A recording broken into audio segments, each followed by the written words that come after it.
Hello friends, सत श्री अकाल, आदाब, नमस्ते, welcome back to our channel Ilahi reaction. आज हम अपने चैनल पर लेकर आए हैं बहुत इंटरेस्टिंग वीडियो रिएक्शन जिसमें हम रिएक्ट करने वाले हैं who was Rehman the cat, story of don of Lyari.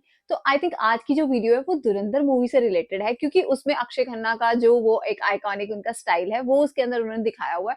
और उसके अंदर शायद वो रहमान द कैट की जो स्टोरी है वो पोर्ट्रे करने वाले हैं, ऐसा कुछ मुझे समझ में आ रहा है। लेट्स सी वीडियो के अंदर और क्या कुछ खास जानने को मिलेगा, फिर इसके बारे में बात करेंगे। दोस्तों, कराची का इलाका लियारी, जिसकी आबादी 10 लाख के करीब है, जिसके हर कोने में एक अलग कहानी छुपी हुई है। वैसे तो लियारी में आपको वही आम पाकिस्तानी मिलेंगे जो एक अच्छी जिंदगी गुजारना चाहते हैं। यहाँ लोगों को बॉक्सिंग और फुटबॉल का भी बहुत शौक है, लेकिन लियारी में बेरोजगारी और गुर्बत की वजह से इस जगह के कई नौजवान जुर्म की तरफ माइल हो गए हैं। दोस्तों, ये कहानी भी एक ऐसे ही आदमी की है। आज से 50 साल पहले इस जगह एक बच्चा पैदा हुआ, सरदार रहमान बलोच, जो बाद में रहमान डकैत के नाम से मशहूर हो गया।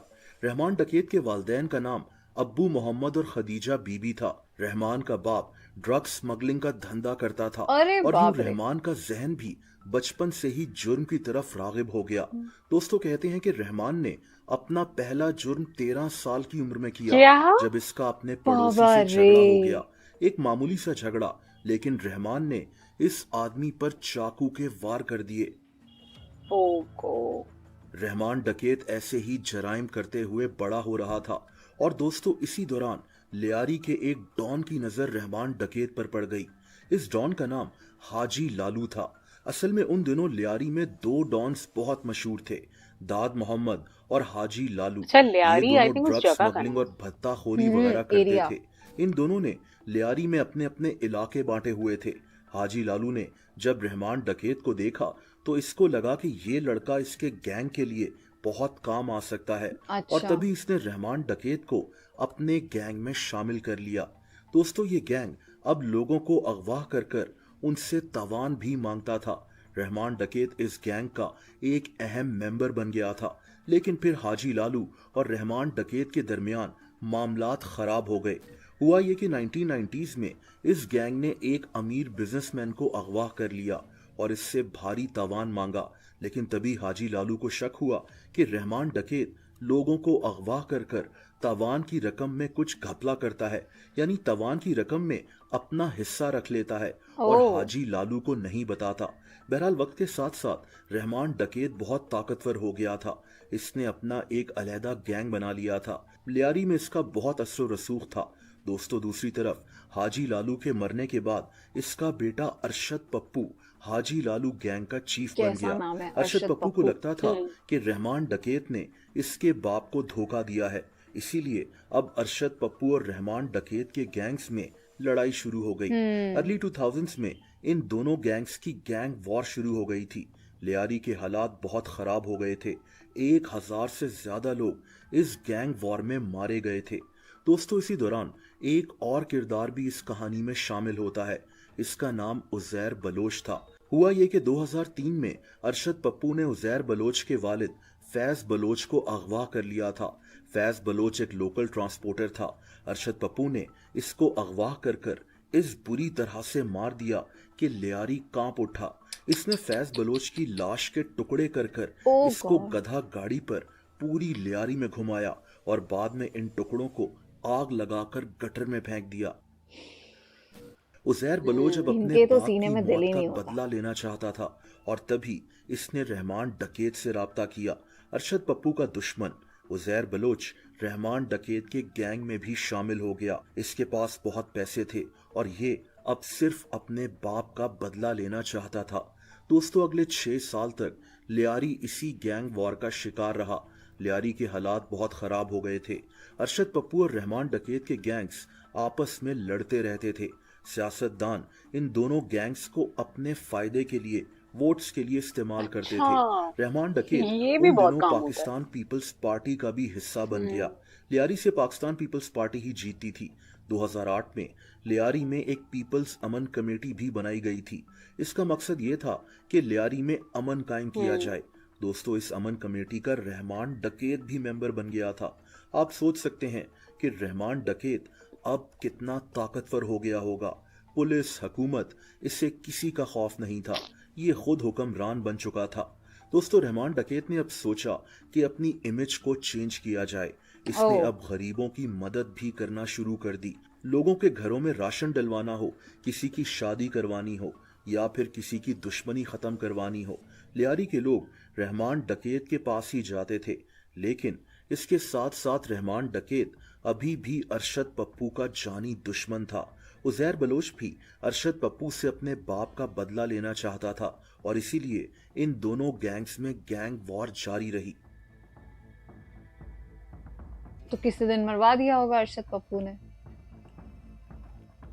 दोस्तों, लियारी के हालात खराब थे, मीडिया का प्रेशर बढ़ता जा रहा था और तभी फैसला किया गया कि लियारी को इस गैंग वॉर से छुटकारा दिलाया जाएगा। इसीलिए इसकी जिम्मेदारी कराची के मशहूर police officer, encounter specialist Chaudhry Aslam को दे दी गई। दोस्तों, 9 अगस्त 2009 को रहमान डकैत को एक पुलिस मुकाबले में मार दिया गया था। इसकी मौत के बाद इसके साथी उजैर बलोच ने इसके गैंग को संभाल लिया था। वही उजैर बलोच जो अरशद पप्पू से अपने बाप की मौत का बदला लेना चाहता था। बाद में अरशद पप्पू को भी कत्ल कर दिया गया। इसको 5 दिन तक टॉर्चर किया गया और बाद में इसका सर कलम कर दिया गया था।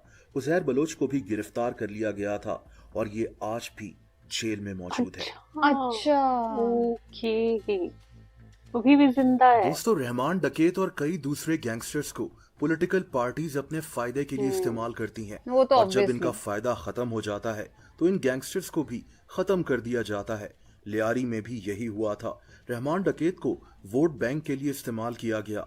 बदले में इसको खुली छूट थी कि ये जो मर्जी करे, ड्रग स्मगलिंग, असलहे की खरीदो फरोख्त। इसीलिए रहमान डकैत को भी अमन कमेटी का मेंबर बना दिया गया था। इसने लियारी में लोगों की मदद भी की, छोटे छोटे जराइम का भी खात्मा किया, लेकिन इसके अपने जराइम पर नजर रखने वाला कोई नहीं था। 2008 में ये लियारी का किंग बन गया था। इसके मरने के बाद उजैर बलोच ने इसकी जगह संभाल ली। इसको भी हुकूमत की सपोर्ट हासिल थी।